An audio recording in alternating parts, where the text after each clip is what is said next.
Friends, if you're seeking a heartwarming romantic comedy that's filled with laughs, love, and a touch of baby chaos, then you've come to the right place.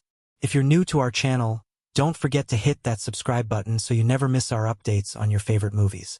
In today's video, we're diving into the much-anticipated African sequel, Semi-Soeter, which is set to release in 2025.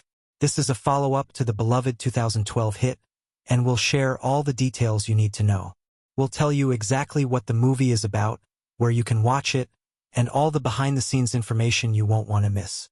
We'll talk about the cast, the story, and why Jackie and JP, who are pretending to be parents for a big advertising campaign, might be one of the funniest setups of the year. If you're curious about where the movie was filmed, the music, the director, the budget, or how the box office responded, we've got you covered.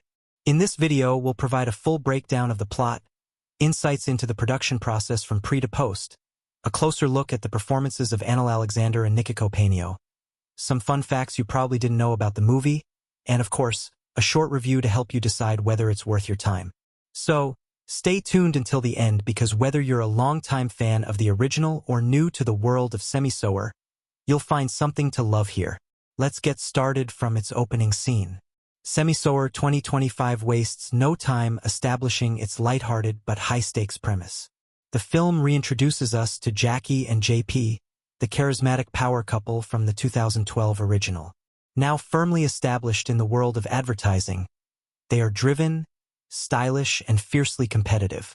However, there's one thing they've intentionally kept out of their lives: children. This decision, as it turns out, is about to be seriously tested.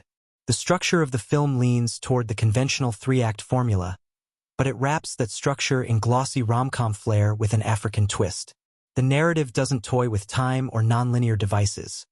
It unfolds chronologically, but the storytelling plays with irony, misdirection, and dramatic setups that keep the audience engaged.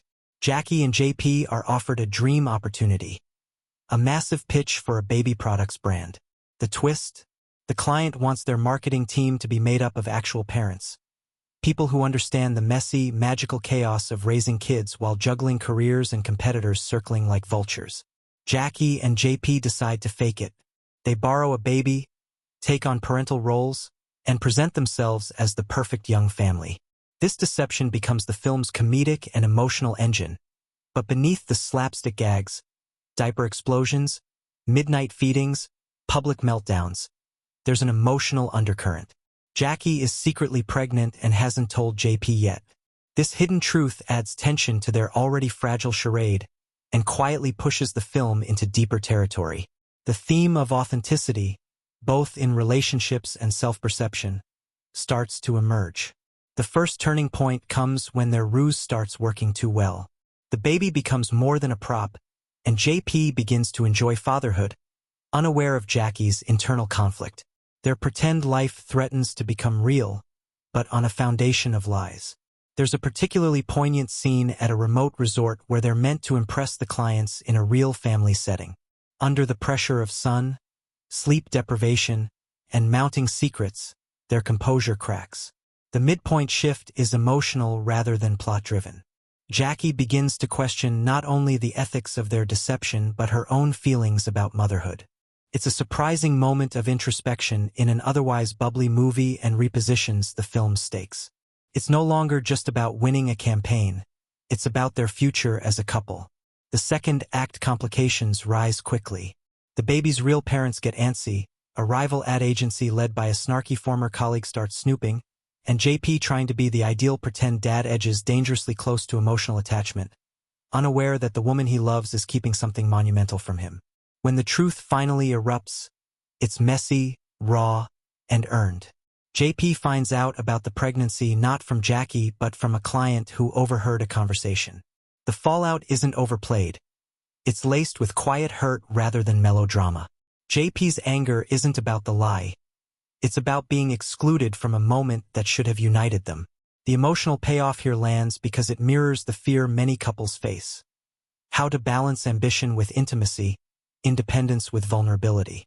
By the final act, the deception is exposed, the pitch is ruined, and the couple is fractured. However, this isn't a story about defeat. It's about growth. The baby that once symbolized fakery now becomes a mirror reflecting what they could be if they stopped pretending and faced their fears together. The tone shifts here from screwball comedy to gentle redemption. The final scenes are intimate and warm. There's no grand public reconciliation or over-the-top gestures. Instead, we see Jackie and JP quietly rediscover each other in a callback to the original Semi-Soeter. They return to a vineyard, once a place of career manipulation, now a symbol of personal truth.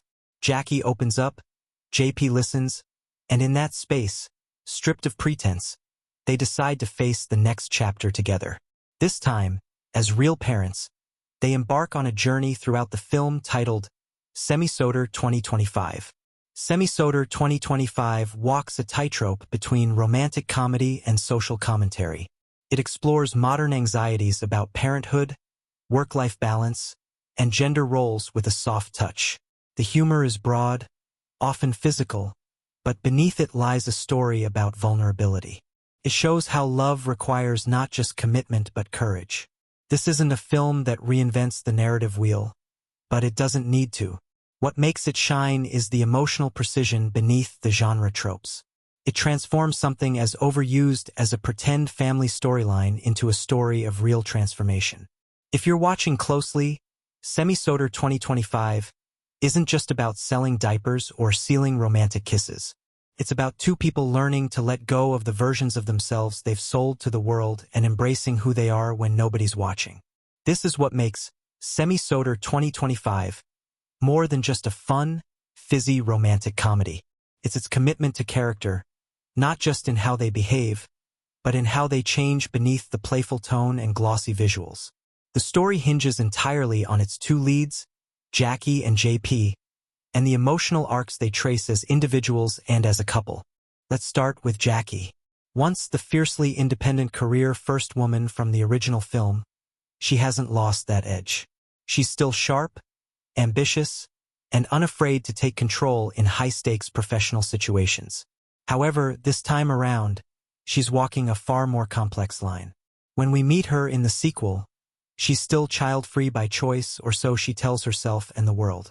But we quickly learn that she's also hiding a pregnancy, a revelation that casts her earlier decisions in a much more complicated light.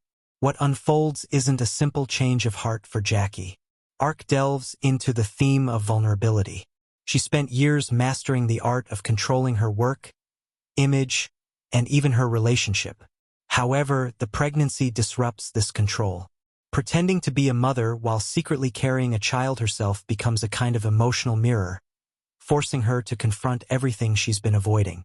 Her development isn't loud or melodramatic. It's subtle.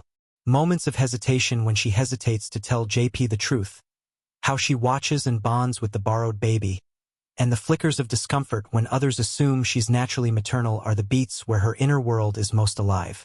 Her transformation lies in the quiet surrender to honesty and the terrifying reality of letting someone else in before she's entirely sure of herself. On the other hand, JP might seem at first glance to be the comedic counterpart. His swagger, confidence, admin charisma, and knack for improvisation make him a natural in this charade. However, as the film unfolds, we realize he's also been building walls of a different kind. His easygoing persona masks a deep fear that the life he's built with Jackie is too perfect to risk.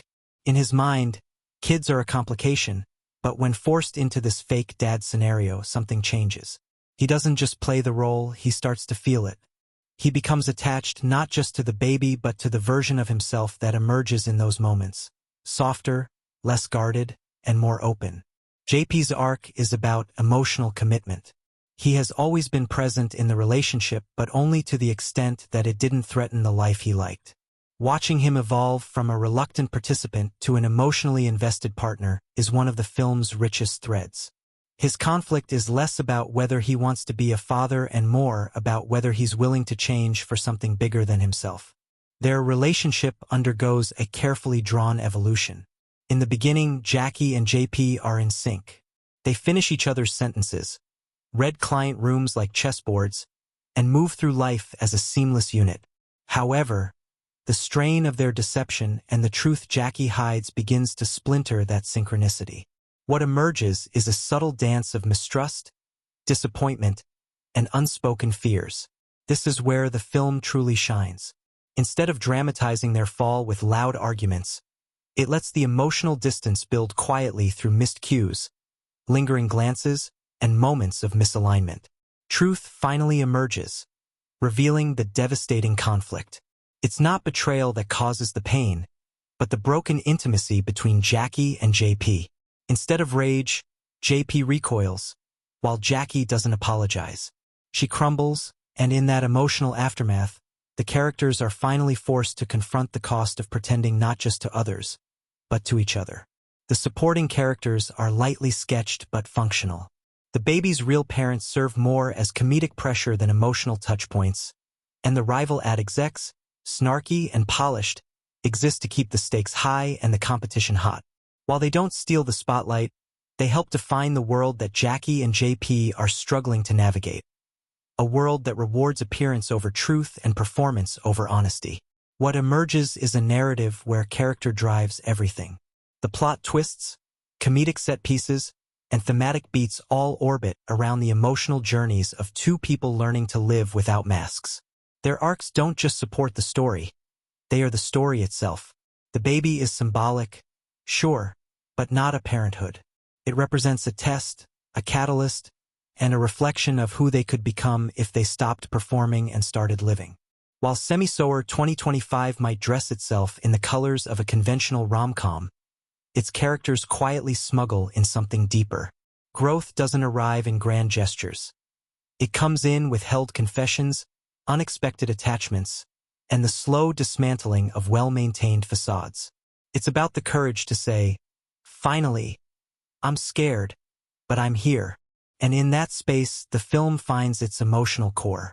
The charm of Semi-Soeter 2025 lies not only in the script or the glossy romantic setups, but in the cast. These actors don't just play characters. They inhabit them with emotional nuance and comic timing that feels both effortless and deeply intentional. Each performance adds layers to a film that could have easily coasted on cliches. Instead, we get a richly performed romantic comedy with an ensemble that understands tone, rhythm, and most importantly, truth. Alexander's return as Jackie Boson is a revelation. Her restraint is key. Her performance doesn't rely on grand displays, but on the tension she holds within her body. Smiles, eyes that flicker with worry, and subtle pauses before speaking. These choices speak volumes. Anel gives Jackie the air of a woman constantly negotiating between outer polish and inner doubt. She never overplays the emotional beats, especially when Jackie's secret pregnancy begins to weigh heavier. Anel doesn't resort to sentimentality. She lets us see the internal unraveling in quiet moments. Watching JP from a distance, holding the baby longer than necessary, rehearsing truths she can't yet say. It's a performance that respects the intelligence of the audience, trusting that we'll feel what isn't said. Nico Panagio reprising JP Boson brings charm in spades, but more impressively, he reveals layers beneath the suave surface. JP is a character who could easily become a caricature, the smooth-talking adman turned accidental dad, but Nico grounds him with emotional sincerity. His comedic timing is precise, especially in scenes of baby-induced chaos. But it's his quiet scenes that resonate most when JP begins bonding with the baby, or when he slowly realizes Jackie is holding something back. Nico plays it with real vulnerability. His physicality softens his voice, lowers his gaze, and lingers. We believe this man is confronting truths about himself, maybe for the first time. Together, Alexander and Pine's chemistry is undeniable. They don't just perform scenes together, they respond to each other. Their body language syncs, their dialogue overlaps naturally, and their conflict feels like it comes from history, not exposition. They are the emotional spine of the film, and they carry that weight with an authenticity that lifts every scene. Then there's Louw as Ari Gring.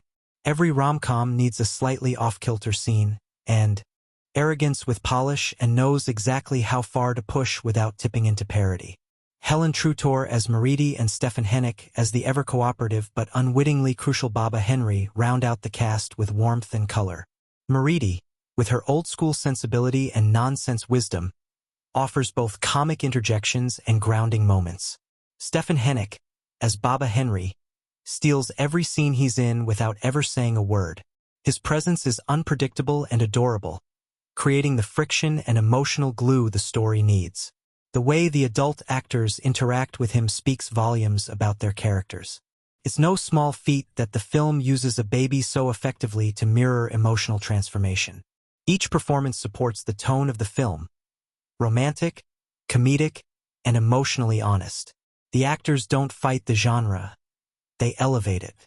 There's no mugging for the camera, no forced moments of gravitas.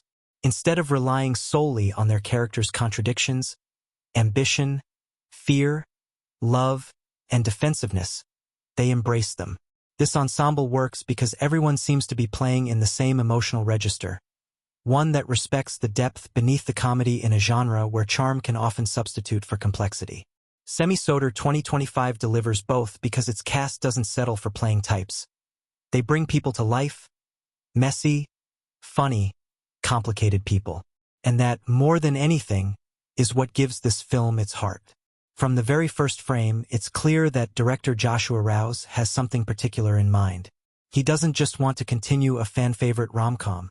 He wants to deliberately evolve the tone. Rous doesn't treat the sequel as a formula to replicate. He sees it as a deeper dive into the emotional undercurrents that always existed beneath the first film. Sugar-sweet surface, his direction is subtle, confident, and laced with purposeful contrast. Tone and mood are delicately calibrated. Rous leans into the glossy, vibrant palette expected of a romantic comedy, but tempers it with quiet, emotional texture. Colors are bright but not cartoonish. Lighting is warm but not dreamlike. The world he builds feels aspirational yet grounded in emotional realism. The tone fluctuates fluidly between comedy and sincerity, not as hard switches but as gentle waves. One moment, we're laughing at a diaper mishap or an awkward dinner, and the next, we're sitting in the quiet of a hotel room where words have suddenly become too heavy to speak. None of it feels jarring. That's Ralph's craftsmanship at work. Where Rous shines is in letting the comedy emerge from character, not just situation. He doesn't chase jokes. He lets them unfold naturally. Timing is everything here, not just in editing but in performance, rhythm, camera holds, and spatial framing. Rous trusts his actors, giving them room to breathe in a scene and avoiding the trap of over-directing comedic beats. Restraint is key. It keeps the film feeling lived in, not staged stylistically. Rous employs a clean, elegant visual language. The camera rarely calls attention to itself. There's a confidence in the simplicity, stable observational shots that linger just long enough to catch the subtext. The M scene is thoughtful, carefully decorated interiors, meaningful props, and a baby bottle half-filled on a boardroom table. A forgotten pregnancy test peeks from a drawer. All of these elements are used not for exposition but as emotional cues. Ralph's use of space mirrors the characters' emotional states. When Jackie and JP are in sync, their world feels open, lit, and bustling. However, as emotional distance grows, so does the visual distance. Rousing frames them further apart in shots. Often, they use reflections, doorways, or windows to create emotional partitions between them. There's a stunning moment at a luxury resort, meant to be a career milestone, where the couple stands in front of a beautiful landscape. Yet, the shot is wide, isolating them within that beauty. It says more about their emotional drift than any line of dialogue could. Pacing is carefully managed. Rous knows when to slow down the film, and that's important. It gives weight to small gestures, such as handling a baby's head, lingering on a baby's head, a pause before confession, or a deep breath taken before a risky truth. These aren't just pauses. They're punctuation marks that shape the emotional grammar of the film. Comedy and romance, when rushed, become hollow. Rous gives his story time to simmer narratively. He resists easy shortcuts. There's no single big lie exposed moment where everything crumbles dramatically. Instead, the unraveling of truth is gradual, revealed through micro-conflicts, glances not returned, and silences that speak louder than arguments. Rous builds conflict organically, trusting that the audience can feel tension without being spoon-fed. Stakes are high, but the narrative vision respects intelligence. He doesn't reset the world just to manufacture drama. He lets consequences ripple. What also stands out is Ralph's instinct for emotional layering in seemingly comedic scenes. Take, for example, a chaotic sequence where Jackie and JP have to improvise being new parents in front of a skeptical client. It's funny on the surface. Slapstick timing, panic glances, an absurdly misplaced pacifier. But underneath is a tender reveal. JP doesn't just survive the moment. He enjoys it. Ross catches that, and his camera stays with JP half a beat longer than expected, giving us insight into a man whose heart is catching up to his ambition. Music, while not directed by Rous directly, is seamlessly integrated into his storytelling. The soundscape mirrors the mood without overwhelming it. He lets silence sit when needed. A lullaby playing faintly during a scene of argument, a child's giggle echoing in a hallway moments before emotional collapse. These are calculated choices that deepen the film's emotional texture. Then there's the way he treats the theme of performance versus authenticity. Rous doesn't lecture us. Instead, he uses every tool blocking shot composition, pacing, emotional timing to explore this complex issue. Gently reveal the character's energy expenditure as they maintain their appearances. When Jackie and JP finally stop performing, they sit together in stillness, emotionally stripped down. The difference is palpable. The camera remains stationary, the light softens the world, and the spinning ceases. In that stillness, Joshua Rous's Rous allows us to feel what's been buried beneath the banter. He understands that romantic comedies thrive when they're not just about falling in love but about enduring it through fear, doubt, and change. His direction transforms Semi-Soeter 2025 from a mere sequel into a maturation. Rous respects the genre but expands its potential. He finds space for heartbreak in humor, complexity, charm, and truth in the act of pretending. Throughout the film, he never loses sight of the emotional core that sustains the story. The cinematography doesn't demand attention. It speaks constantly. It whispers, glows, shifts, isolates, and connects, much like the film itself. The visual storytelling is clever, playful, and emotionally precise. Every camera angle, every use of light, and every bit of framing conveys crucial information, not just about what's happening but also about what's being hidden, felt, and about to break through the surface. The film begins with a visually coded tone in a bright, modern ad agency office. Glass walls, sharp lines, and clean color palettes suggest clarity, confidence, and control, fitting for Jackie and JP's well-manicured life. However, even here, a visual tension exists. The camera never stays still. It gently tracks between glass reflections and half-seen conversations, reminding us constantly that appearances are being curated, filtered, and even. This sets the groundwork for the film's exploration of performance versus truth. Framing and emotional geometry become a quiet storyteller throughout the film. When Jackie and JP are emotionally in sync, they're often shot, emphasizing their connection and the underlying dynamics of their relationship. In symmetrical two-shot mirror images, often framed within the same doorway or window, the posture and space of the characters sometimes mirror each other. However, as the emotional tension escalates, the symmetry breaks, and Rous and his cinematographer begin to frame them apart using furniture, architectural lines, and even other people as visual barriers. A particularly powerful moment occurs at the luxury resort where JP plays with the borrowed baby while Jackie watches from the background. Slightly blurred, he is in focus, while she is literally out of the frame, creating a subtle yet effective emotional connection. The audience feels the growing gap without a single word spoken. Camera angles serve as emotional perspectives. While the camera angles themselves are rarely dramatic, they are deeply intentional in moments of emotional uncertainty, particularly for Jackie. We receive gentle low-angle shots not to elevate her but to. JP, initially portrayed as perfect and under control, begins to crack emotionally. As the light shifts, the mood becomes more somber and isolated. Take the sequence where Jackie rehearses how she might tell JP the truth. She finds herself alone in a hotel bathroom, bathed in the harsh light of a single vanity bulb. The shadows cast by the harsh light exaggerate the lines on her face. The doubt in her eyes and the warmth of earlier scenes is gone. It's just her and the cold clarity of reality. Later, when the truth finally comes out, it's not delivered with melodrama but in a quiet, breaking whisper. The lighting softens again, and the camera captures the natural fall of golden dusk light through the windows. There's no spotlight moment. It's just time slowing down, the world dimming, and the story holding its breath. Visually striking moments are scattered throughout the film. Several scenes stand out not because they are flashy but because they are emotionally precise and compositionally elegant. The dinner party scene where Jackie and JP must keep up their parenthood ruse is a masterclass in discomfort. The camera floats uncomfortably between conversations, never quite letting us settle. The shallow depth of field puts the baby always just slightly out of focus, an object of tension rather than affection.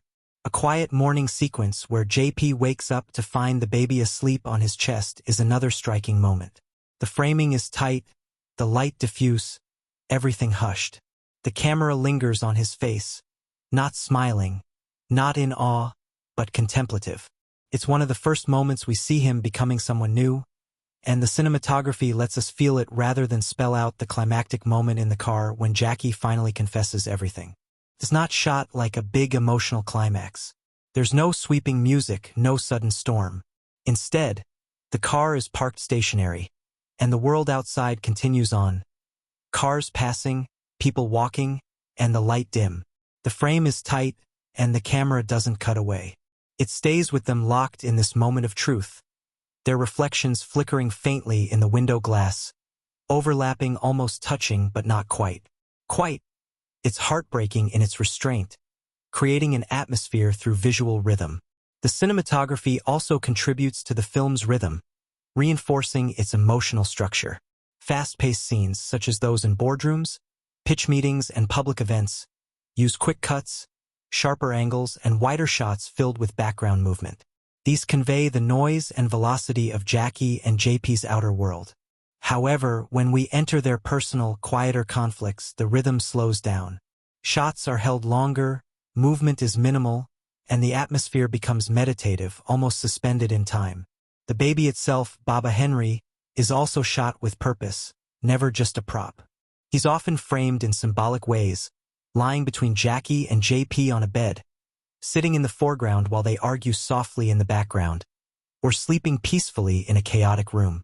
He's both the literal and symbolic center of the film's tension, and the cinematography knows it. In Semi-Soeter 2025, cinematography is never just a visual device. It's a mode of storytelling. It draws emotional maps through space and light, tracing the tension between control and surrender, appearance and authenticity. It doesn't overwhelm the story with style but deepens it with intent. Every shot is a quiet choice. Every frame carries a feeling, and in those choices, the film finds its emotional resonance. The editing of Semi-Soeter 2025 is not flashy or kinetic but exceptionally thoughtful. It doesn't draw attention to itself but constantly steers the emotional current of the film with precise, intuitive rhythm. In a romantic drama where the stakes are not apocalyptic but deeply personal, where performances and emotions live in the subtext rather than spectacle, editing becomes the invisible hand guiding the viewer through an evolving emotional landscape. Here, that hand is remarkably well calibrated. Seamless transitions and emotional continuity from the first act demonstrate Semi-Soeter 2025's impressive control of scene flow. Transitions are crafted not just to move the story forward, but to echo emotional beats. For instance, after Jackie and JP pitch their family persona to land a major campaign, the film cuts not to a triumphant celebratory scene but to a quiet moment of them rehearsing lines with the borrowed baby. The laughter from the pitch fades out, replaced by the sound of a ticking clock and JP trying to figure out how to swaddle that. This juxtaposition is editorial storytelling. It shifts us from public performance to private unease without jarring the editor's rhythm. The editing mirrors the character's internal states, especially when Jackie tries to maintain control. In office meetings or phone calls, the editing is tight and clipped. Scenes are structured with rapid cuts bouncing between speakers, giving a sense of speed, pressure, and suppression. The camera doesn't linger. Instead, it reflects Jackie's need to stay ahead of the truth. However, when that truth threatens to surface, doubt creeps into her expressions, or the silence between characters stretches. The edits slow down. Pauses are left intact, allowing scenes to breathe and maintain pace and narrative architecture. There's a deliberate pacing to each act, mirroring the film's thematic trajectory. The first third is brisk and almost breezy, with the premise unfolding quickly. There's energy, momentum, and a kind of narrative buoyancy. The editing keeps us moving just fast enough to stay ahead of the questions. The second act is where the rhythm becomes more elastic. The baby becomes a weight and a mirror, forcing Jackie and JP to inhabit roles that are no longer just roles. The editing leans into this change, with scenes becoming longer and cross-cutting slowing down. There's now space for characters to hesitate, contradict themselves, and reveal things they weren't ready to admit. Emotional silences aren't trimmed for time. They're held so we feel the discomfort, tenderness, and guilt. The final act takes that emotional buildup and lets it play out with precision. There's no abrupt tonal shift. Instead, the pacing becomes intimate and interior. One especially well-edited sequence juxtaposes Jackie alone in a hotel bathroom with JP bonding with the baby outside. The cross-cutting here is soft, not to build suspense, but to deepen contrast. She's breaking inside, while he's blooming. The editing feels rather than instructs moments where time slows or refuses to move. One of the most emotionally effective sequences in the film unfolds over the course of a single evening. Jackie, emotionally afraid, sits on a hotel balcony while the world continues in the background. Music, muffled conversations, the sound of a baby crying faintly, and the editing isolate her without cutting away. There's no musical swell or fade to black. The scene just holds her stillness.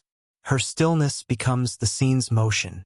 It's a powerful editorial choice that allows time to stretch and sag with her emotional weight. Likewise, when the truth finally surfaces, the editing mirrors the character's internal states, creating a sense of tension and release. Surfaces don't reveal their edit through a dramatic confrontation but rather through a quiet, almost involuntary reveal. The edit resists the urge to jump forward or insert reaction shots, instead opting to sit in the tension, allowing the silence between words to take on a presence of its own. These still, breath-held moments are where the film earns its dramatic weight. Cutting for character rather than plot is particularly striking. Multiple scenes structurally expect the story to move on, but the editor holds back, allowing us to stay in the moment longer than the plot strictly requires. We watch JP process something in silence, Jackie look out a window, or a supporting character react with quiet discomfort. These extra seconds don't move the story forward in a traditional sense, but they let us sit with the emotional cost of what's happening. Even the montages, a staple of the rom-com format, are used sparingly and intentionally. When one does occur, late in the film, showing Jackie and JP navigating a chaotic day with the baby, it's not set to a peppy pop song or played for laughs. Instead, it's scored softly, almost mournfully. The editing balances chaos with reflection, using fast cuts with slow dissolves. It's a montage not of progress but of effort, showing how hard both characters are trying to hold something together. They don't yet fully understand rhythmic control in comic and emotional beats. In terms of comedy, the editing has impeccable timing without undercutting the emotional stakes. The awkward pauses in a fake family dinner scene are allowed to hang just long enough to make viewers squirm. Jump cuts are used sparingly but effectively, particularly in moments of panic parenting where Jackie and JP have to scramble to care for a baby. They're just beginning to understand that these are fast, chaotic bursts, but they're anchored by longer reaction shots that sell the absurdity not just through action but through disbelief. That's the key to the film's rhythm. It's not mechanical, it's emotional. The editing doesn't follow a strict genre blueprint, listen to the characters, and respond to their emotional cues. It lingers in pain, hurries through denial, and stops completely when love becomes too hard to define.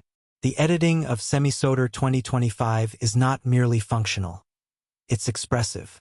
It listens, responds, and shapes the film's emotional language, whether through breathless pacing in the whirlwind of lies or long, aching pauses in the shadow of truth.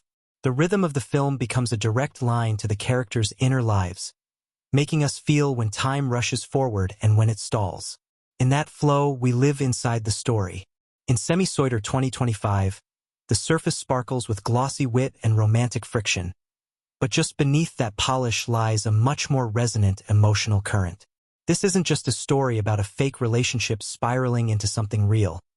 It's a quiet, complex exploration of authenticity versus performance, the cost of ambition, the fragility of identity, and how love, when it arrives uninvited, can unravel everything we thought we understood about ourselves. What makes the film's themes compelling is that they don't arrive as declarations. They reveal themselves gradually through nuance, contradiction, and discomfort. They are embedded in the story's fabric, not taped on like moral slogans, and they never lecture. They whisper, challenge, and provoke.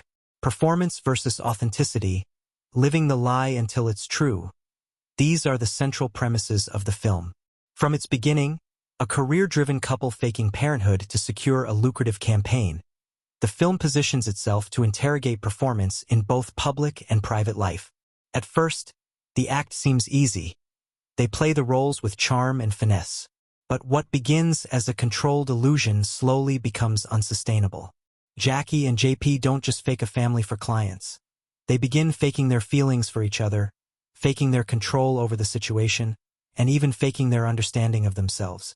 The deeper they lean into the lie, the more the performance bleeds into reality, and that's the trick the film pulls off so well. It asks, what happens when the role you're pretending to play starts to feel more honest than your real life is? Authenticity, something we discover or something we construct. The film doesn't offer clean answers, and that's what makes the question linger. Ambition as a double-edged sword is a recurring theme. Jackie's character arc is laced with the emotional cost of professional ambition, especially for women. Her drive is not demonized but is scrutinized tenderly and honestly. The film never suggests that ambition is inherently bad. Instead, it presents it as a complex force that can have both positive and negative consequences. She's overly career-focused in the cliched way that many romantic comedies do. Instead, the film asks, what are the compromises ambition demands when the system rewards appearances over truth? She's a woman who has built her success through careful control of her image, emotions, narrative, baby, campaign, and relationship. Each of these threatens to unseat that control. The tension isn't that she's failing at her job or personal life. It's that the two have become indistinguishable, and cracks are starting to show. The film reflects a larger theme in a world that rewards curated personas. How do you tell when you've lost your real self in the process? More critically, is there any version of success that doesn't come at the expense of vulnerability? Parenthood, as a metaphor, is innocence, inconvenience, and revelation. The borrowed baby, at once a comic device and emotional catalyst, functions as a living symbol of exposure. He's innocent, unfiltered, and impossible to control. He throws up, cries at inopportune times, and demands attention, becoming a kind of silent truth-teller in the story. The film uses this presence to dismantle romantic and societal illusions. Jackie and JP are forced into a level of intimacy they were never. Tentatively, almost accidentally, and this becomes the central emotional paradox of the film. A lie built on performance creates the circumstances for truth. That's where the film stakes its deepest thematic claim. It doesn't just show that humans are messy, contradictory, and complicated. It insists that authenticity sometimes emerges not by stripping away the layers, but by inhabiting them fully until they transform. There are no speeches about morality, no convenient moments where the characters suddenly realize their truths. Everything unfolds in silence. Glances, half-finished sentences. The themes live in the negative space. What's not said, what's chosen, what's left behind. The film doesn't just explore its deeper questions. It embeds them into its DNA. Because it never reduces those questions to easy answers, they stay with you, they linger in the quiet after the final frame. They wait in your own life, asking, what part of me is real and what part is a performance? What happens when the two collide? In Semi-Soeter 2025, the production design never overwhelms the story. It infuses it quietly and powerfully. Every location, every set piece, every color palette serves the emotional rhythm of the film. The world these characters inhabit is not heightened or theatrical. It's lived in, familiar, and finally attuned to the shifting tones of authenticity and pretense that run through the narrative. What's most remarkable is how the settings and props become extensions of the characters' emotional states. They don't merely house the action. They reveal something deeper about the people moving through them. Whether it's a high-rise office, a sterile photo studio, or a sparsely decorated Airbnb standing in as a family home, the design consistently draws a contrast between who these people are and who they're pretending to be.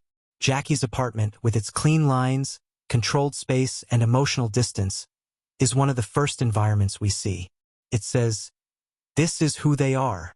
More about her than dialogue ever could convey. Sleek, modern minimalist to the point of sterility, it's the kind of space that photographs beautifully but doesn't invite you to sit down and stay a while. The color scheme is muted, cool grays, whites, strategic pops of controlled warmth like beige or soft gold. It's an apartment designed for presentation, not comfort. The props echo her personality. A spotless kitchen counter she never cooks on, a wine glass that appears more often than food, books arranged by color rather than content. These aren't just aesthetic choices. They underscore how much of Jackie's life is curated for optics. Her home is a showroom, not a sanctuary.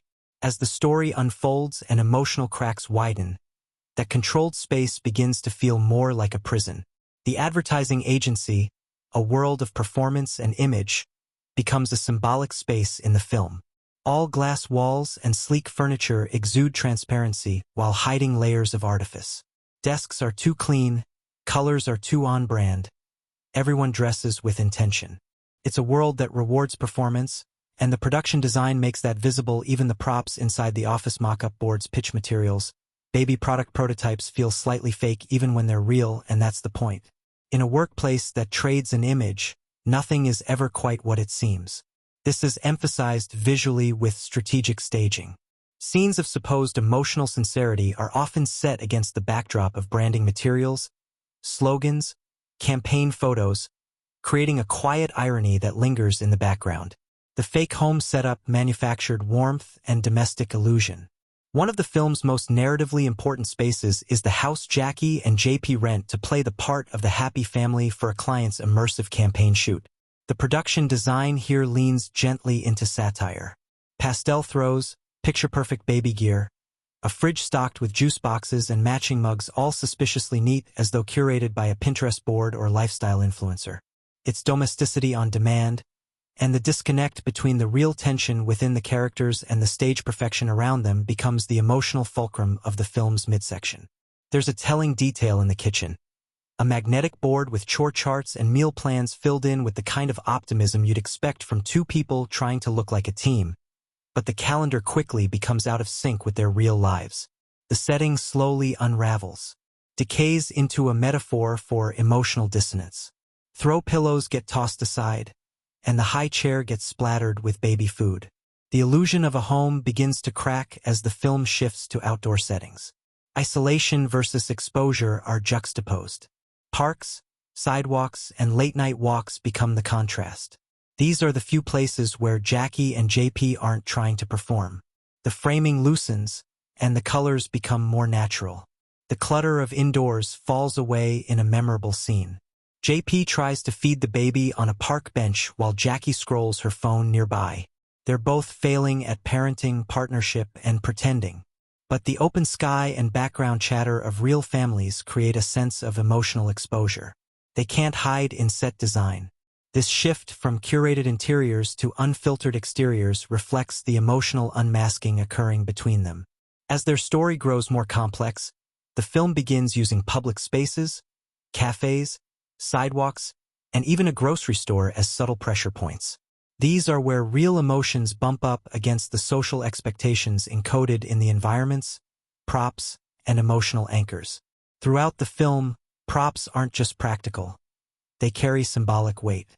The baby bottle starts as a comic prop but later becomes a serious point of friction and finally a marker of competence and bonding. A stuffed animal gifted by JP, originally meant as a PR-friendly gesture, returns later in the film as a genuine comfort object, symbolizing his transition from faker to caregiver. A whiteboard in the agency office filled with brainstorming slogans for modern families becomes unintentionally ironic as the film's fake family begins to feel more real than the campaign they're building. Each of these elements works not just because of clever design but because the narrative assigns them meaning. It lets the world evolve with the characters, the emotional geography of space. What sets the production design of Semi-Soeter 2025 apart is that it recognizes something subtle but essential. Spaces are not neutral. Every setting is an emotional container. Some compress the characters, others free them, some invite truth, and others enforce silence. The baby's nursery set up hastily and imperfectly feels more honest than the showroom-ready living room. A cluttered car filled with toys, snacks, and forgotten props becomes a crucible for one of the most vulnerable conversations in the film. The design doesn't just ask what looks good. It asks what feels honest for this moment, what reinforces the lie, and what reveals the truth. This film skillfully dismantles its facade, where authenticity is constantly at odds with image. Truth hides behind carefully placed throw pillows and curated office plants. But the production design meets this challenge with precision. Spaces appear ordinary yet throb with emotional and thematic meaning. The result is a world that never feels fake, even when built on a lie. It invites us in and dares us to notice what's being hidden in plain sight. The dialogue in Semi-Soeter 2025 breathes with a natural rhythm, feeling both effortless and deeply purposeful. This rare quality draws the audience without calling attention to itself. What strikes about the script is its balance between sharp wit and subtle emotional depth. It never heavy-handed, never theatrical, but always meaningful. Just like how people really speak when masks drop or stakes rise. Everyday language is layered with meaning. At first glance, conversations might seem straightforward, casual banter, work meetings, parenting logistics. Semi-Soeter cleverly uses everyday language to conceal and reveal the dialogue. Often, it operates on two levels. The surface chatter designed to keep up appearances and the undercurrent of what characters really feel but can't say outright. This tension gives many exchanges a delicious subtext that rewards attentive listening. For example, when Jackie and JP discuss the baby's schedule or campaign deadlines, the practical tone masks the simmering anxiety and unspoken doubts underneath. These aren't just logistical talks. They're loaded with the characters' growing discomfort about the roles they're forced to inhabit, which serves as emotional armor and an icebreaker. In this film, it's not just for laughs. It's a way for characters, especially Jackie, to keep control or deflect vulnerability. Her sharp one-liners and dry humor punctuate tense moments and often highlight the absurdity of their situation without descending into cynicism. On the other hand, JP's humor feels quieter but no less impactful. It's often self-deprecating or observational, grounding the more dramatic scenes with a touch of realism and warmth. Their exchanges crackle not just with romantic tension but with the shared recognition of how ridiculous and fragile their charade is. Moments of emotional weight emerge in the film's quieter moments. Dialogue strips of artifice allows raw emotion to surface. These scenes avoid grand speeches in favor of small, meaningful details. A pause, a hesitant admission, a phrase repeated with new meaning. One standout type of scene is when Jackie and JP discuss their feelings about their marriage. Involves near-silent exchanges where a simple sentence carries the weight of trust, fear, or regret. For instance, when Jackie admits her doubts about the entire campaign or when JP voices his hidden hopes for a real connection. The writing trusts the actors and the moment to carry the impact rather than embellishing it. Standout lines as thematic anchors. There are a few lines in the script that linger beyond the moment, acting as thematic touchstones for the entire film. These aren't catchphrases or slogans but rather small, piercing truths about identity and vulnerability. For example, a line where Jackie says something like, "Maybe the truth isn't what we show but what we're too scared to hide," cuts to the heart of the story, the tension between performance and authenticity. Another might be JP's quiet observation that sometimes pretending is the only way to start being real. This encapsulates the film's emotional paradox. Beginnings can be messy, and truth isn't always neat or immediate. Dialogue as a relationship barometer. Because the story hinges on a faux relationship evolving into something real, the dialogue naturally charts the character's emotional distance and closeness. Early conversations are clipped, transactional, full of polite but hollow phrases. As the film progresses, the dialogue softens, becoming more fragmented but more sincere. Interruptions, unfinished sentences, and shared jokes become signs of growing intimacy. The script captures those subtle shifts with skill. When Jackie and JP speak less to each other but communicate more, the dialogue becomes a dance of silences and half-spoken thoughts. The writing trusts the audience to feel what's unsaid, which enriches the emotional texture of their interactions. It avoids cliches and embraces complexity. One of the film's strongest traits is how it sidesteps romantic comedy cliches, especially in its dialogue. There's no forced flirtation, obvious meat, cute quips. Instead, conversations are grounded in the realities of adult life. Work stress, exhaustion, social expectations. This makes the humor and tenderness feel earned. The dialogue also respects the character's complexity. Jackie's ambition isn't a punchline, and JP's guardedness isn't a trope. Instead, their words reveal layered motivations and contradictions, making them feel alive rather than archetypal. Dialogue that echoes beyond the screen. The true strength of Semi-Soeter's script lies in how its dialogue stays with you. It doesn't just entertainment makes you contemplate the masks people wear in everyday life, the stories they tell others, and the stories they tell themselves. The writing is clever enough to keep you engaged but nuanced enough to invite reflection on what it means to be truly seen by another person. In a film where the truth is slippery and the roles constantly shifting, the dialogue acts as both a mirror and a window, reflecting the character's inner conflicts while opening a view onto universal questions of love, identity, and belonging. Semi-Soeter 2025 occupies an intriguing space that both acknowledges and disrupts the familiar rhythms of its genre. At first glance, it might appear to fall into the category of romantic drama or dramedy centered around relationships and parenthood, but the film consciously pushes against those boundaries in ways that feel fresh, deliberate, and emotionally compelling. It plays with and subverts genre expectations. If you're expecting me to provide clear-cut genre signposts, predictable romance beats, tidy resolutions, or predictable character arcs, the film has other plans. It resists the usual formula of boy meets girl. They overcome obstacles and find happily ever after. Instead, it embraces ambiguity and complexity in relationships, blurring the traditional markers of romance or family drama. The characters struggle with performance and authenticity rather than simple emotional growth. For instance, the trope of the fake relationship turning real is a familiar one, but here it's complicated by the professional stakes and social facades. The film doesn't just use the fake family as a cute setup. It digs into the emotional cost and societal pressures behind that performance. This tension elevates the story beyond cliches, making the genre conventions feel like a starting point rather than a destination. Another of the film's more innovative moves is how it folds modern anxieties about identity image and work-life balance into the familiar drama of relationships and parenting. Instead of relying solely on romantic chemistry or conflict, it adds layers of social commentary on contemporary life. How people curate themselves for social media, how work demands interfere with personal lives, and how emotional labor often goes unseen. These are all explored in this blend of personal and cultural pressures.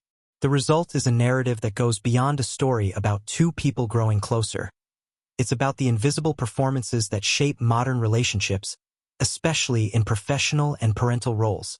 This hybrid film feels grounded in real life while also being sharp in its thematic focus. It skillfully balances humor, drama, and tension, avoiding leaning too heavily into any one genre element. Humor emerges naturally, not as forced comic relief, but as a byproduct of character personalities and situational irony. Jackie's dry wit and JP's understated humor bring levity without undercutting the emotional stakes. These moments of humor act as breathers and bonding points, enhancing the story's humanity. Drama is the backbone of the film, but it's handled with subtlety rather than melodrama. The conflicts aren't grand or explosive. Instead, they simmer in the everyday misconnections, frustrated ambitions, and small betrayals. This restraint makes the emotional tension feel more authentic and relatable. The film introduces moments of suspense, but they're not about external threats or action sequences. Instead, the suspense is psychological and relational. Will the characters break down their walls? Will the facade collapse at an inappropriate moment? This internal tension carries a quiet intensity that keeps the audience invested without resorting to sensationalism. Avoiding clichés while respecting genre roots is evident throughout the film. The filmmakers know the tropes and beats of the romantic or family drama well. They lean into some, gently poke at others, and outright avoid a few. For example, there's no grand romantic gesture or tidy reconciliation scene. Instead, moments of connection often happen off-screen or through small acts, emphasizing realism over spectacle. The film also sidesteps overused clichés about parenthood. The baby isn't just a prop for cuteness or conflict. The challenges of caregiving are shown with nuance and patience. The portrayal feels honest, grounded in the exhausting, messy reality of new parents, rather than idealized or simplified genre as a tool for emotional exploration. Instead, Semi-Soeter uses them as a framework to deepen emotional exploration. The familiar beats of relationship drama become a lens through which to examine identity, performance, and connection in the modern world. The genre is less a cage and more a tool set, allowing the film to deliver its themes with both intimacy and subtle social critique. The pacing and structure also diverge from genre norms. The film avoids the typical three-act escalation with a clearly defined climax and resolution. Instead, it opts for a more cyclical and reflective approach, mirroring how real relationships rarely follow neat patterns. Narrative arcs. This choice disrupts expectations but enhances emotional resonance by honoring the complexity and uncertainty inherent in human connections. In essence, Semi-Soeter challenges what we expect from its genre by prioritizing emotional truth over narrative convention. Blending humor, drama, and quiet tension in a way that feels contemporary and compelling, the film's refusal to settle for easy clichés and its commitment to exploring the messy realities beneath polished surfaces make it a standout example of genre done with nuance and care. Semi-Soeter 2025 unfolds not just as a personal story but as a quietly sharp commentary on several contemporary cultural currents that shape our lives today. It does this where its political or social messaging is on its sleeve instead. These themes are woven seamlessly into the fabric of the characters' experiences, making them feel organic rather than didactic. In the age of social media, one of the film's central cultural observations revolves around the idea of performance in daily life, particularly amplified by social media and the relentless pressure to curate an ideal self. Jackie and JP's fake family campaign is more than a plot device. It's a pointed metaphor for how modern society expects people to perform perfection, whether in parenting relationships or professional success. The character's constant awareness of being watched or judged echoes the surveillance culture of social media, where image and optics can overshadow reality. The film captures how exhausting and alienating this performative pressure can be without overtly naming it. It's felt in the way Jackie carefully arranges her home or the way JP struggles to balance genuine connection with the campaign's artificiality. The advertising agency setting is more than a backdrop. It's a microcosm of contemporary workplace dynamics, especially for women. Jackie's character navigates the complex intersections of ambition, gender expectations, and emotional labor. The film quietly exposes how professional spaces often demand a polished exterior while ignoring the internal struggles employees face, particularly when juggling personal and family pressures. Through casual conversations, offhand remarks, and the ever-present need to sell not just products but lifestyles, the film comments on the commodification of personal identity and the often invisible emotional work required to maintain professional success. These themes surface naturally through the characters' experiences. Semi-Soeter's critique of parenting feels lived in rather than preachy because it focuses on character interactions rather than exposition. The film offers a nuanced reflection on cultural pressures in the arena of parenthood, showing the fatigue, confusion, and vulnerability that come with caring for a newborn, especially under the spotlight of social expectations about what good parenting looks like. There's an unspoken dialogue about how parenting has become another stage for performance, with social media posts, curated baby gear, and the idea of ideal family life all contributing to this. The film's portrayal challenges these norms by focusing on the imperfect, often messy reality of parenthood, revealing the emotional toll these expectations can exact. The film subtly interrogates traditional gender roles, particularly through the evolving dynamics of the characters. JP's journey from a somewhat detached figure into a more engaged parent challenges stereotypes about masculinity and caregiving, while Jackie's ambition and emotional guardedness push against conventional depictions of femininity rather than overt feminist rhetoric. The film prefers to let these tensions emerge through everyday moments, such as the division of labor, moments of vulnerability, and the negotiation of identity within relationships. This approach allows the audience to reflect on these issues without feeling lectured. Mental health and emotional vulnerability are addressed subtly, not explicitly framed as a mental health story. The film sensitively addresses themes of anxiety, isolation, and emotional burnout that resonate widely in today's culture. The characters' struggles with communication, self-doubt, and the fear of failure underscore how mental health challenges often hide behind social facades. These elements are handled with care through small gestures, a missed call, a hesitant confession, or the quiet weight of exhaustion, rather than dramatized crises. This restrained portrayal honors the reality of many people's emotional lives, making the film's themes feel intimate and genuine. What stands out about Semi-Soeter is how these complex social issues are integrated naturally into the story world. There are no heavy-handed monologues or obvious issue scenes. Instead, the cultural critique lives in the subtext, in the way characters speak, the environments they inhabit, and the conflicts they face. This subtlety is key to the film's emotional resonance. Trusts the audience to grasp the layers beneath the surface and invites reflection rather than reaction. The issues feel like integral parts of the character's lived reality, rather than external impositions on the narrative. It serves as a mirror to contemporary life, ultimately reflecting the nuances and contradictions of modern existence. It reflects the tensions between authenticity and image work, family vulnerability and strength, and does so with empathy and insight by seamlessly embedding these themes. Semi-Soeter transcends being just a story about two people. It becomes a quiet exploration of the cultural landscape we all navigate, often without clear scripts or easy answers. Semi-Soeter 2025 operates on a deeply emotional wavelength, inviting viewers into a space where laughter and heart coexist quietly but powerfully. Its emotional resonance isn't built on spectacle or overt dramatics, but rather on the subtle, intimate moments that feel profoundly human and familiar. This quiet power lies in its emotional nuance. It's not a film that demands attention. It whispers, and in that whisper lies its emotional strength. The audience feels the weight of exhaustion in a tired glance, the fragility of hope in a hesitant smile, or the tension of unspoken words in a pregnant silence. These moments accumulate, layering the narrative with emotional texture that lingers long after a scene ends.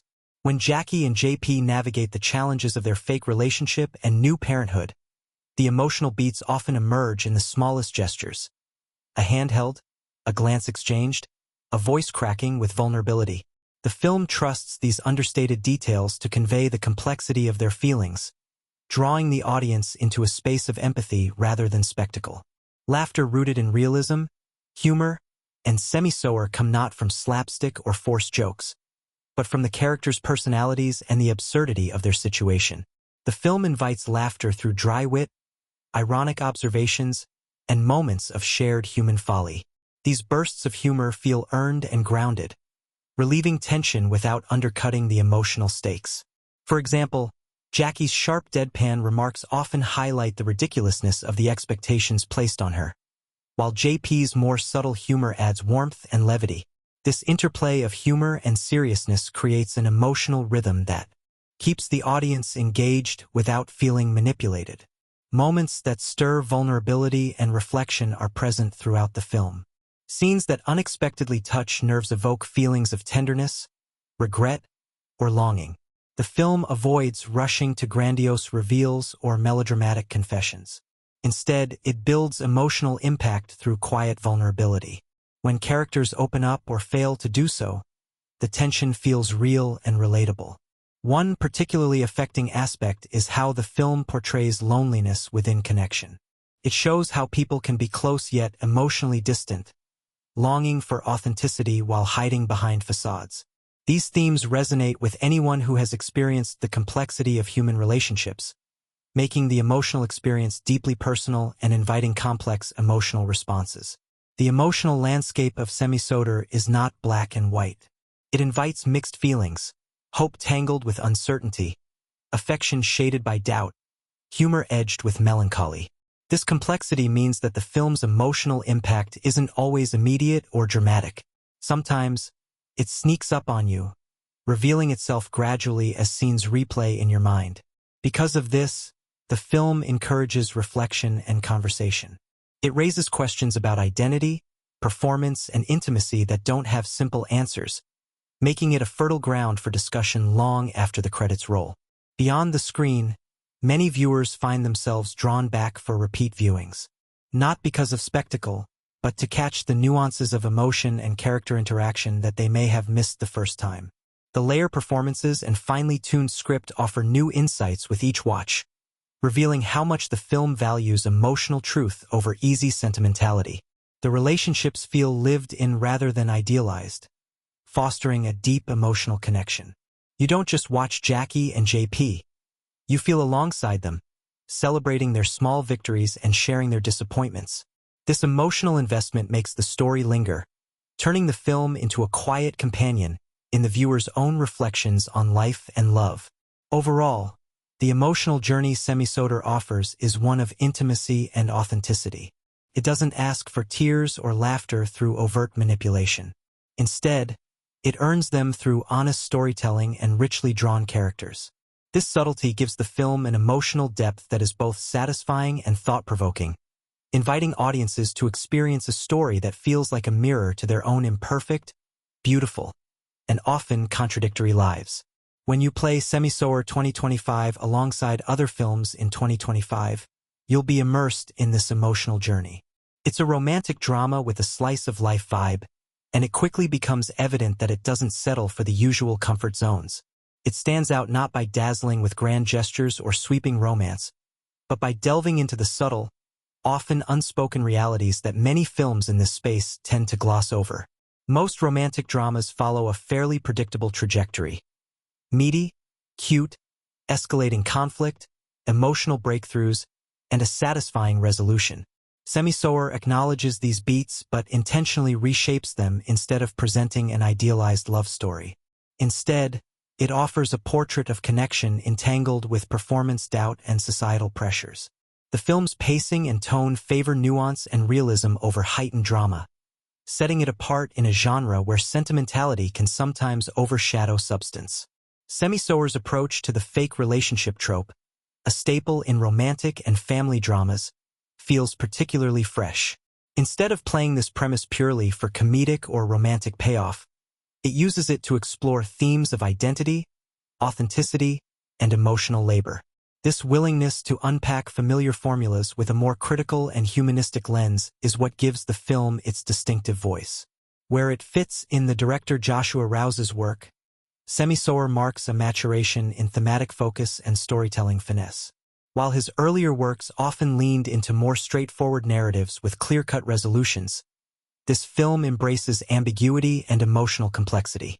Rous demonstrates a heightened sensitivity to the nuances of character psychology and social dynamics, suggesting a deliberate evolution in his cinematic vision. Stylistically, the film is more restrained and intimate compared to his past films, which sometimes relied on broader strokes or genre conventions. Ralph's direction shows confidence in letting scenes breathe, trusting the audience to engage with subtle emotional cues. This shift toward quiet intensity rather than spectacle signals a deepening of his signature one that privileges authenticity and emotional truth. Semi-Soeter breaks new ground in contemporary romance and drama in a cinematic landscape crowded with stories of love and parenthood. By refusing to simplify or romanticize its subject matter, Semi-Soeter carves out space by focusing on the performative aspects of relationships and parenting in a digital age. This cultural relevance is not just topical but woven into the fabric of the film.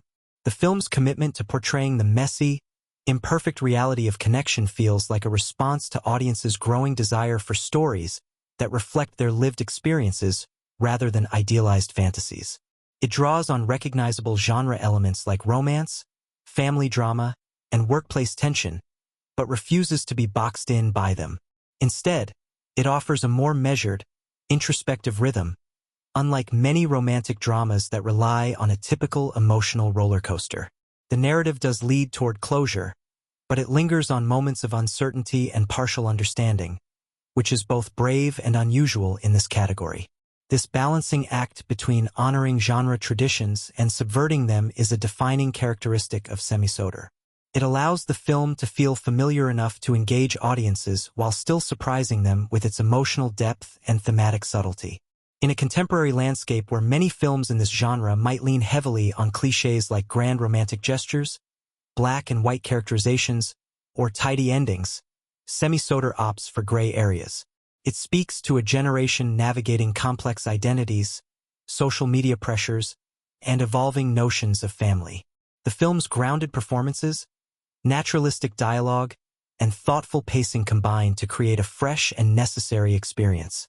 Semi-Soeter participates in and critiques the romantic drama tradition, offering a modern, reflective take that resonates with viewers seeking something more than just another love story. When stacked next to its peers, or placed within Joshua Ralph's body of work, it emerges as a thoughtful, nuanced piece that gently pushes boundaries. It honors the emotional core of its genre while daring to ask tougher questions about identity, performance, and connection in today's world. The film is rich with subtle visual language and recurring motifs that deepen its thematic texture and invite careful viewers to peel back layers beyond the surface narrative. These elements don't scream for attention but rather seep into the subconscious, reinforcing the story's emotional and conceptual undercurrents in ways that reward close observation. One of the most striking recurring visual cues is the use of mirrors, windows, and reflections throughout the film. Characters often interact with these reflections, adding depth and complexity to the narrative. Sometimes, characters appear framed within reflective surfaces, gazing at themselves or caught in distorted or partial views. This motif beautifully echoes the film's exploration of identity and performance, capturing the tension between who characters are and the versions they present to the world. Fragmented reflections serve as a visual metaphor for fractured selves. Jackie and JP negotiate balancing public personas with private realities. Moments where characters hesitate before a mirror or catch their own gaze reveal unspoken self-questing and vulnerability, subtly reinforcing the theme of authenticity versus facade. A recurring visual contrast between light and shadow plays a significant symbolic role. Often, warmth and shadow are juxtaposed within the same frame. Scenes inside the home or workplace frequently contrast cozy, warm lighting against creeping shadows or dim corners, visually representing the duality of comfort and unease. This interplay suggests that beneath the surface of normal family life and professional success lies a complexity of doubt, exhaustion, and unspoken conflict. The shifting light also mirrors emotional shifts, hope flickering amid uncertainty or tension lurking beneath calm appearances. The film invests everyday objects as emotional signifiers. Baby toys, photo frames, and coffee mugs with emotional resonance often appear in moments of quiet reflection or tension, acting almost as anchors for the characters' inner worlds. For instance, a worn teddy bear might symbolize the fragile innocence of new parenthood, while a cluttered desk or half-drunk coffee could hint at the chaos and fatigue under Jackie's composed exterior. These details invite the audience to connect emotionally through the tangible grounding of abstract feelings in concrete imagery. They also subtly reinforce the theme of performance as these carefully arranged objects become part of the stage the characters inhabit. The film's muted, earthy color palette, soft grays, warm browns, and gentle blues creates a visual tone that feels intimate and restrained, mirroring the emotional subtlety of the story. This subdued palette supports the narrative's emphasis on quiet struggles rather than melodrama. Occasionally, Bursts of brighter colors like the red of a lipstick or the yellow of a child's toy stand out precisely because they are rare, signaling moments of emotional intensity, disruption, or fleeting joy. These color pops act almost like emotional punctuation marks within the calm visual rhythm framing and spatial relationships. They serve as narrative tools. Joshua Rouse's direction often uses framing to emphasize the emotional distances or connections between characters. Scenes of Jackie and JP frequently place them in the same frame but with significant physical space between them. Visually, this communicates emotional disconnect despite physical proximity. Conversely, moments of genuine connection are framed tightly, highlighting intimacy and shared vulnerability. This spatial storytelling deepens the audience's understanding of relational dynamics without relying on dialogue, making the emotional tension more palpable. Sound design and ambient noise beyond the visual contribute to the film's immersive sense of environment. Ambient noises like the hum of an office, a baby's soft cries, or distant traffic are often layered deliberately.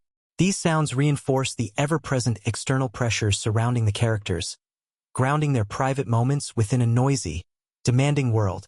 At times, the film uses silence or muffled sound to accentuate emotional isolation or introspection, drawing viewers deeper into the character's inner experience.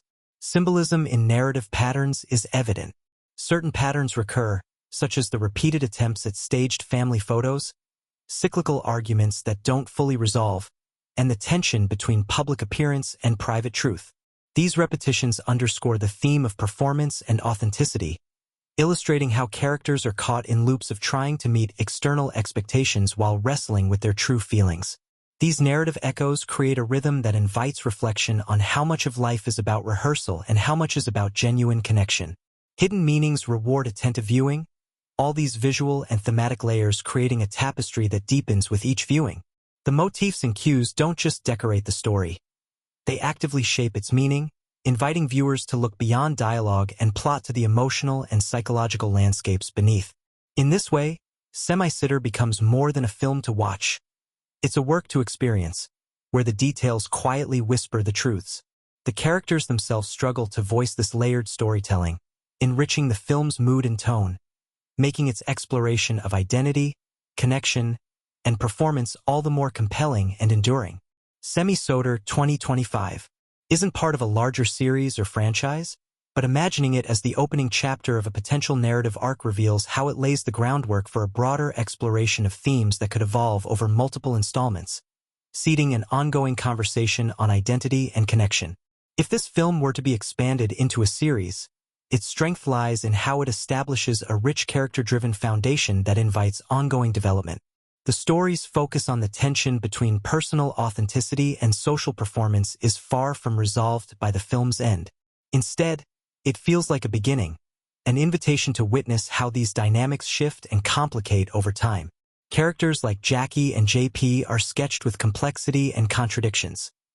Their emotional journeys are only partially mapped.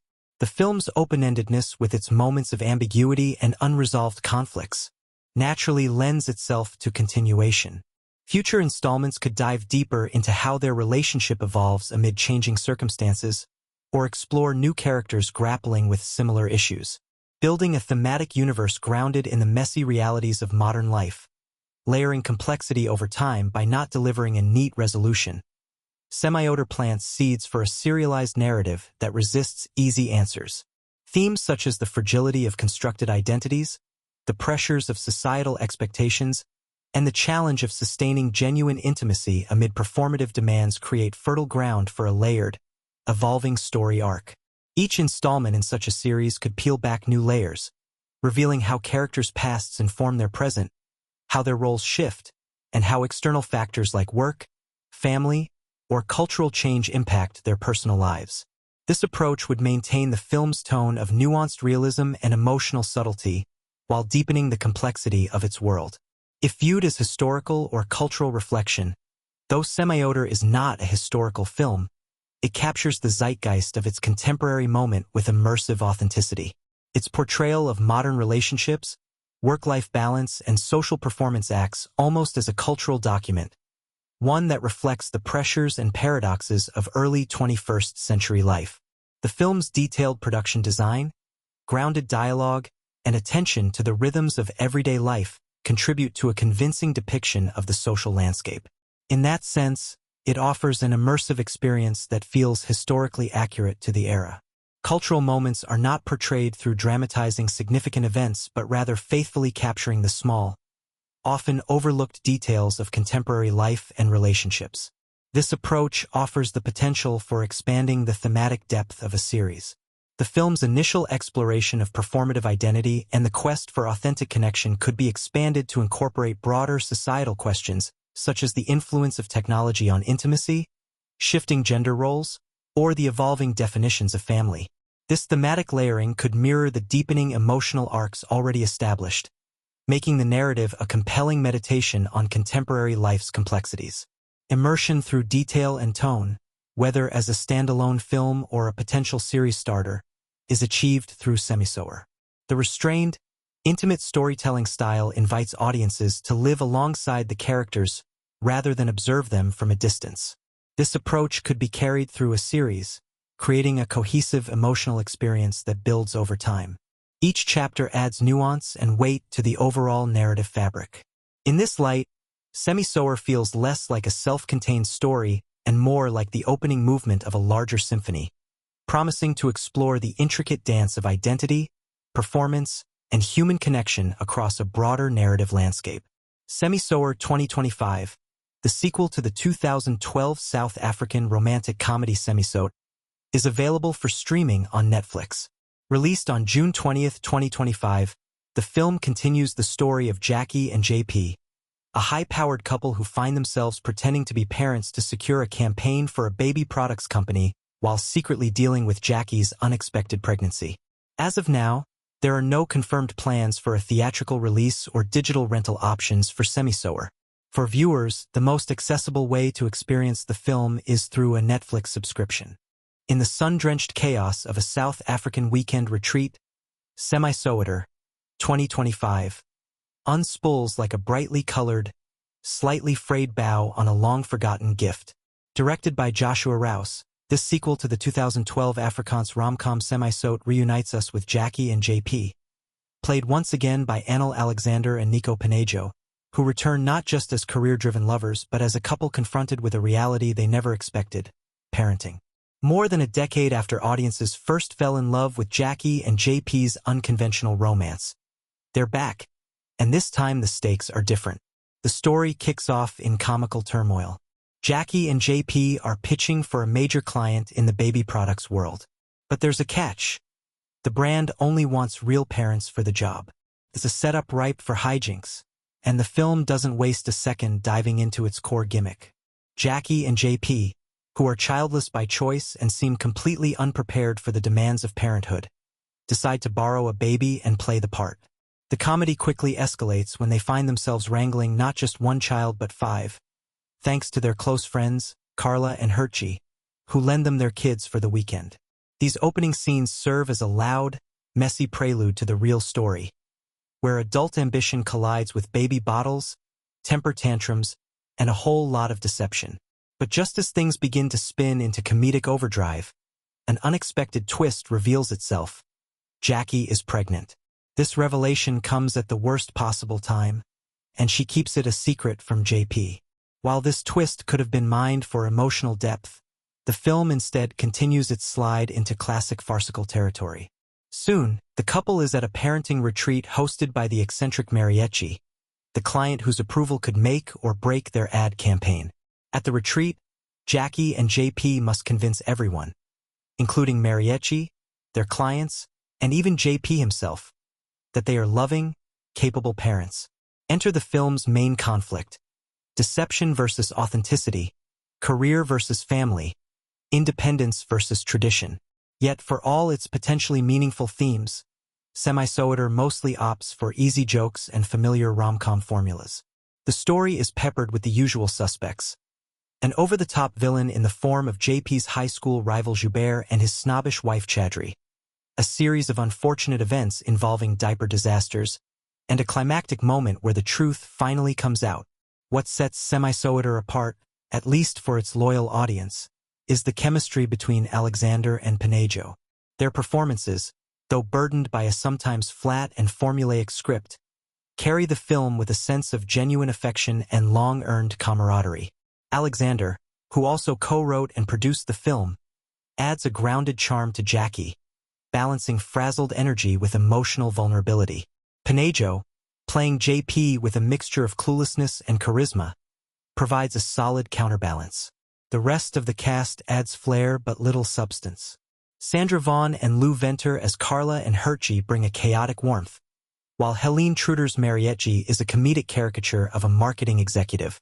Niels van Jaarsveld and Diane Lawrenson, as the posh and pettily competitive Joubert and Chadri, serve as little more than foils for the leads. Their interactions are amusing but predictable, the script never quite giving them room to be more than obstacles in Jackie and JP's path. Visually, the film is bright and clean, exactly what you'd expect from a romantic comedy. There's nothing groundbreaking in the cinematography, but the sunny South African setting, resort backdrops, and polished ad agency interiors give the film a vibrant, commercial sheen. Director Joshua Rous handles the visual storytelling competently, though rarely with flair. The pacing, handled by editor Regard Botha, is brisk but occasionally drags, particularly during the more slapstick-heavy sequences. Musically, Loki Rothman's score remains in the background, pleasant and non-intrusive. It supports the mood without ever drawing attention to itself. The film doesn't rely heavily on music for emotional weight. It leans more on dialogue and situational comedy to carry scenes. What ultimately hinders Semi-Soeter from rising above the crowd is its reliance on formula. The jokes are familiar, the plot beats predictable, and the character arcs too neatly resolved. There are diaper jokes. There are chocolate in the diaper jokes. There are we're not really parents but pretending to be jokes. By the end, the film makes a sharp turn from zany comedy to moral lesson, framing parenthood as the ultimate fulfillment, implicitly suggesting that Jackie and JP's pre-baby lives were lacking in meaning. For some, this message might ring true. For others, especially those who choose a child-free lifestyle, it might feel dismissive or even retrograde. Despite these shortcomings, the film does have its charms. There's something comforting about its predictability. Like returning to a favorite sitcom, it doesn't challenge or provoke, but rather entertains in a safe, sunny, and familiar way. The cultural specificity, the Afrikaans dialogue, the South African sensibility, adds a layer of authenticity and novelty for international viewers, even if the story itself feels overly Western in its arc and resolution. Critics haven't been kind. Some called it thin gruel for your comedy breakfast. Others labeled it sitcom-level entertainment stretched into a feature-length film. Still, a few appreciated the film for what it is. An easy watch with likable leads and light humor. Abstract AF gave it a 5.5/10, calling it semi-funny at best. Digital Mafia Talkies, on the other hand, was far more scathing, criticizing it for outdated gender roles and messaging, and giving it a harsh 1 out of 5. Decider's review summed it up best. It's harmless, a little cringe, a little gross, but not without its fans. Audience reception is equally divided. Some fans of the original film were happy to revisit the characters, nostalgia smoothing over the film's flaws. Others, unfamiliar with the 2012 original, found little to love. Rotten Tomatoes doesn't yet have enough data to establish a firm audience score, but user reviews suggest a lukewarm reception, plenty of 3-star ratings, the cinematic equivalent of a shrug. Comparing this sequel to the original Semi-Soeter makes the gap in originality all the more apparent. The first film was celebrated for bringing Afrikaans rom-coms into the mainstream, mixing cleverness with cultural specificity. It had a fresh energy. In contrast, Semi-Soeter plays it safe, relying on nostalgia rather than innovation. It's as if the filmmakers wanted to bottle the charm of the original but diluted it with broad humor and conventional plot devices. Even so, Semi-Soeter may find its place among viewers looking for comfort, not complexity. It's the kind of film you can watch with your parents on a lazy Sunday, chuckling at the diaper jokes while sipping tea. It doesn't try to reinvent the wheel, it just keeps it spinning long enough to reach the end credits with a smile. For viewers who value chemistry, cultural flavor, and light comedy, Semi-Soeter might offer just enough to recommend. For those seeking originality, depth, or something truly funny, it might feel like a missed opportunity. And for those wary of films with messages that equate parenthood with fulfillment, it may come across as tone-deaf. In the end, Semi-Soeter is just what it sounds like, half-sweet. It delivers just enough charm to stay afloat, even as it drowns in predictability. There's love, there's laughter, and there's even a baby or two. Whether that's enough depends entirely on what you're looking for. As for this reviewer, it's a middle-of-the-road experience. Forgettable, but not unpleasant. A soft, sunny 2.5 out of 5.